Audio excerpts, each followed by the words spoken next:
शुरुआत करते हैं भोपाल से, जहां पर आज सबकी निगाहें टिकी हुई हैं क्योंकि मछली की पाप की लंका ढह रही है। 15,000 स्क्वायर फीट में ये पूरी कार्रवाई हो रही है। 6,000 स्क्वायर फीट पर यह बनी कोठी को नेस्तनाबूद कर दिया गया है, उसे पूरा जमींदोज कर दिया गया। सरकारी ज़मीन पर यह दरअसल कोठी बनाई गई थी। मछली परिवार को पहले ही नोटिस दिया गया था और उसके बाद आज ये कार्रवाई की गई है। 30 जुलाई को 100 करोड़ रुपए की प्रॉपर्टी पर बुलडोजर इससे पहले चला था। आज 25 करोड़ रुपए की प्रॉपर्टी जमींदोज की जा रही है। ड्रग्स के कारोबार से जुड़ा हुआ शाकिर मछली एक बड़ा नाम बन चुका था, जो अपने रसूख के चलते लगातार अपनी सल्तनत को फैलाए हुआ था। और लगातार जब पिछले दिनों कार्रवाई शुरू हुई तो एक के बाद एक उसके ठिकानों को जमींदोज किया जा रहा है। तो मछली के पाप की लंका आज ढह गई है। 25 करोड़ का ये पूरी बताई जा रही है कि ये कोठी थी, जिसे आज जमींदोज कर दिया गया। कुछ दिन पहले मछली के परिवार को नोटिस दिया गया था इसके संदर्भ में और आज ये कार्रवाई की गई है। 15,000 स्क्वायर फीट में ये पूरी कोठी बनी हुई है। 6,000 स्क्वायर फीट पर यह कोठी बनी हुई है और 15,000 स्क्वायर फीट पर पूरी तरह से कार्रवाई चल रही है, जिसमें से कोठी जो है वो 6,000 स्क्वायर फीट पर बनाई गई है। सरकारी ज़मीन पर दरअसल ये कोठी बनाई गई थी। अपने राजनीतिक रसूख का फ़ायदा उठाकर शाकिर मछली ने ये सब काम किया था और आज आखिरकार उसके पाप की ये लंका ढह गई है। मछली परिवार को इससे पहले नोटिस दिया गया था। 30 जुलाई को ही इससे पहले एक बड़ी कार्रवाई और की गई थी, जब 100 करोड़ रुपए की प्रॉपर्टी पर बुलडोजर चला। और आज जो कार्रवाई चल रही है, ये कोठी बताया जा रही है कि 25 करोड़ के आसपास की ये प्रॉपर्टी है, जिसे आज जमींदोज कर दिया गया है।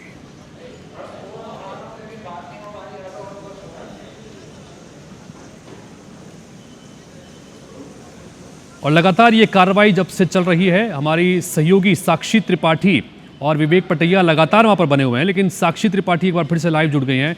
साक्षी, बताइए अभी क्या कुछ स्थिति वहां पर है और दर्शकों को एक बार पूरी डिटेल में बताइए कि कैसे इसकी पूरी तरह से शुरुआत हुई। और जैसा कि आपने कहा भी, लिखा भी कि आज मछली की पाप की लंका ढह गई है, डिटेल में बताइए। जी बिल्कुल, देखिए हितेश, मछली की जो पाप की लंका है ये ढह चुकी है और ये जो बुलडोजर है ये सिर्फ एक बिल्डिंग पर, एक कोठी पर नहीं चलाया जा रहा है, बल्कि ये पाप की कोठी है। ये उन लोगों की कोठी है जिन लोगों ने कई लोगों को कई यातनाएं और प्रताड़नाएं दी हैं। आज वो लोग जिनके साथ यातनाएं और प्रताड़नाएं हुई हैं, अगर उन तक ये तस्वीरें IBC 24 के माध्यम से पहुंच रही होंगी तो उन्हें सुकून मिल रहा होगा। हितेश, बिल्कुल देखिए पूरा घटनाक्रम जिस तरीके से रहा है कि जुलाई का महीना होता है और वहाँ पर 2 जो ड्रग पेडलर्स रहते हैं वो 18 जुलाई को गिरफ्तार होते हैं। मछली परिवार के 2 सदस्यों का वो नाम लेते हैं, उसमें से यासीन मछली और शावर मछली का नाम निकलकर सामने आता है, जो कि इसी मछली परिवार का हिस्सा रहे हैं। और उसके बाद फिर शुरू होती है एक के बाद एक नई खुलासे की घटनाक्रम और एक के बाद एक खुलासे होते हैं। उन्हें भी गिरफ्तार किया जाता है, उनके पास से MD ड्रग्स बरामद होती है, हथियार बरामद होते हैं, रिवॉल्वर बरामद होती है और बरामद होता है फोन, जिसमें मिलती है लड़कियों के साथ हुई अन्याय की पूरी कहानी, पूरी दास्तान। और उसमें देखने को मिलता है कि किस तरीके से लड़कियों के साथ अन्याय किया गया, उन्हें ब्लैकमेल किया गया, उन्हें पहले ड्रग्स का आदी बनाया गया, फिर उनसे ही ड्रग्स की जो पेडलिंग है वो कराई गई, उन लड़कियों को प्रताड़ित किया गया। और सिर्फ लड़कियों को ही नहीं, कई युवाओं के भी उनके फोन में ऐसे सूत्रों से जानकारी मिली कि ऐसे वीडियोस उनके फोन में पाए गए कि प्रताड़नाओं के। और उसी पाप का ये जो फल है हितेश, आज मछली परिवार को मिल रहा है। आप लाइव तस्वीरें देख रहे हैं। पहले जो हम लगातार तस्वीरें दिखा रहे थे वो घर के बैक साइड की तस्वीरें थी और ये अब जो तस्वीरें हैं ये घर का फ्रंट हिस्सा है, जो फ्रंट दरवाजा है उसका हिस्सा है, क्योंकि सामने का गली जो है सकरी है, इसलिए घर को पहले जो बैक साइड से है वहां से गिराया गया। यहाँ पर नगर निगम सहित SDM सहित सभी अधिकारी जो है यहाँ पर मौजूद रहे और अभी भी वो मौजूद है। लगातार यहाँ पर वो निगरानी कर रहे हैं, पूरे इस प्रोसीजर पर वो नजर बनाए हुए हैं। और अब जो मशीन है वो धीरे धीरे इनके घर का जो फ्रंट हिस्सा है उस पर यहाँ पर इस कार्रवाई को करते हुए नजर आ रही है। हम एक बार आंकड़े बता देते हैं। देखिए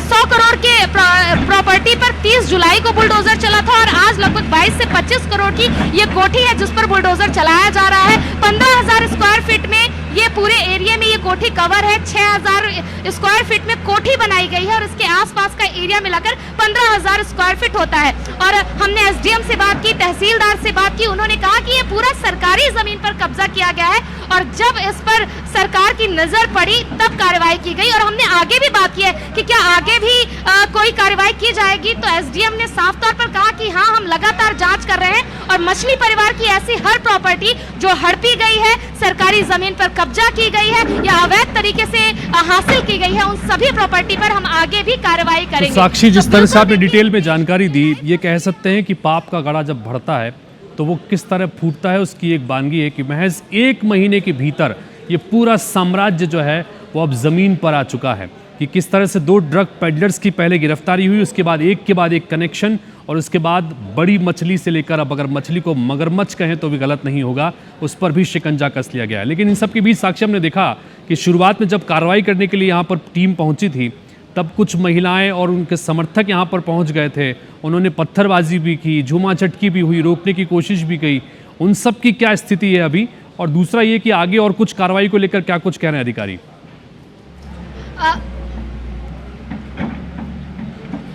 जी बिल्कुल, देखिए हितेश, जब सुबह से यहाँ पर हमने दिखाया था सबसे पहले तस्वीरें, पुलिस को इस बात का बकायदा अंदाजा था कि ऐसी स्थिति बनने वाली है, इसीलिए 200 से 250 से संख्या में पुलिस बल, उसमें महिला सुरक्षा कर्मी भी मौजूद रही। जैसे ही हम यहाँ पर आए जहाँ पर कार्रवाई होनी है, यहाँ पर महिलाओं का एक बड़ा जत्था आता है। उनके घर पर कोई कार्रवाई नहीं होनी थी, लेकिन फिर भी वो मछली परिवार के समर्थन में जो है यहाँ पर नारेबाजी करते नजर आए, कुछ लोग भी नजर आए। लेकिन जैसे ही यहाँ पर पुलिस बल आता है, महिला बल आती है, उन सभी को किनारे किया जाता है। और फिलहाल अभी जो हितेश मामले की बात करें, अभी मामला शांत है। आप देख सकते हैं लगातार बारिश हो रही है, लगातार बारिश में कार्रवाई हो रही है। और वो जो विरोध कर रहे थे, जो विवाद की स्थिति पैदा करने की कोशिश कर रहे थे, कुछ लोगों ने इस बीच ये भी अफवाह दौड़ाई कि मस्जिद, इसके पास ही, कोठी के पास ही यहाँ पर बगल में मस्जिद है, तो कुछ लोगों ने ये भी अफवाह उड़ाने की कोशिश की कि मस्जिद पर कार्रवाई होने वाली है। लेकिन पुलिस ने तत्परता दिखाई और अनाउंस किया कि मस्जिद पर कोई कार्रवाई नहीं हो रही है। जो मछली का अवैध घर है, अवैध कोठी है, अवैध कब्जा है, उस पर कार्रवाई की जा रही है, उसको गिराया जाएगा। और ये तस्वीरें आप देखें कि ये जो अवैध कब्जा है, इसको देखिए पिछले 2 घंटों से गिराया जा रहा है। और लगातार अभी शाम तक, जब तक ये पूरी कोठी नहीं गिर जाती, यहाँ पर एसडीएम से लेकर तहसीलदार और सभी बल जो है यहाँ पर मौजूद रहने वाले, ताकि किसी भी प्रकार की विवाद की कोई स्थिति न बनने पाए। ठीक है साक्षी, नजर आप बना के रखिएगा। फिलहाल चूंकि ये एक बड़ा महत्वपूर्ण घटनाक्रम, एक बार फिर से दर्शकों को हम पूरी तरह से बता दें कि कैसे ये पूरा घटनाक्रम हुआ। ये जुलाई महीने की ही बात है कि किस तरह से मछली के साम्राज्य की पहली 2 कड़ी जब सामने आई, जब 2 ड्रग पेडलर्स की गिरफ्तारी हुई, उनसे पूछताछ के आधार पर मछली परिवार के कुछ सदस्यों को पकड़ा गया। और फिर ड्रग पेडलिंग के साथ साथ इस मामले में लड़कियों से संबंधित कई सारे वीडियोस भी सामने आए। एक वो मोबाइल डिटेल निकल के सामने आई कि किस तरह से नशे की गिरफ्त में उनको लाया जाता था, उसके बाद नशे के कारोबार में उनको धकेला जाता था। राजनीतिक रसूख की बातें भी निकल के सामने आई कि बड़े राजनेताओं से भी इनके संबंध सीधे सीधे रहे हैं। और पिछले दिनों मुख्यमंत्री ने भी साफ तौर पर यह संदेश दिया था कि चाहे गुनहगार कोई भी हो, कितने भी रसूखदार हों, उनके ऊपर कार्रवाई होगी। और आज ये जो कार्रवाई हो रही है, ये वही बताती है। 30 जुलाई को जब कार्रवाई हुई तो 100 करोड़ रुपए की संपत्ति को जमींदोज किया गया, और आज मछली की इस कोठी को जमींदोज इस वक्त किया जा रहा है। करीब 25 करोड़ रुपए की ये भी संपत्ति बताई जा रही है। साक्षी, नजर बना के रखिएगा। फिलहाल बहुत शुक्रिया तमाम जानकारी के लिए आपका।